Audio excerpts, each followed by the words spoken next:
ప్రభునందు ప్రియులందరికీ కూడా హృదయపూర్వకమైనటువంటి వందనాలు. దేవుడు ఆత్మ గనుక ఆయన ఆరాధించేవారు ఆత్మతోనూ సత్యముతోనూ ఆరాధించాలి.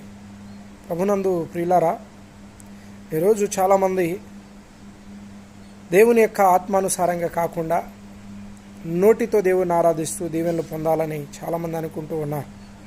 హృదయంలో అనేకమైనటువంటి ఆలోచనలు, అనేకమైనటువంటి పాపములు, అనేకమైనటువంటి క్రియలను లక్ష్యము చేసుకొని ఆరాధిస్తూ ఉన్నారు. కాబట్టే వారి ప్రార్థనలకు జవాబులు పొందుకోలేకపోతూ ఉన్నారు. ప్రభునందు మీ అందరికీ కూడా నేను ఈ శుభదినాన తెలియజేస్తున్నది ఏంటయ్యా అంటే, మీరందరూ మీ పాపములను ఒప్పుకొని ఆత్మ ద్వారా ఆయన్ని మీరు కలుసుకొని దైవ దీవెనల ఆశీర్వాదాలు పొందవలసిందిగా ప్రభు పేరిట మీ అందరికీ నేను తెలియజేస్తూ ఉన్నా. ఈ దినపు ఆశీర్వాదాలు మీకు మెండుగా కలుగునుగాక. God bless you all. మీ అందరికీ దేవుని కృప తోడై ఉండి దీవించునుగాక. ఆమేన్.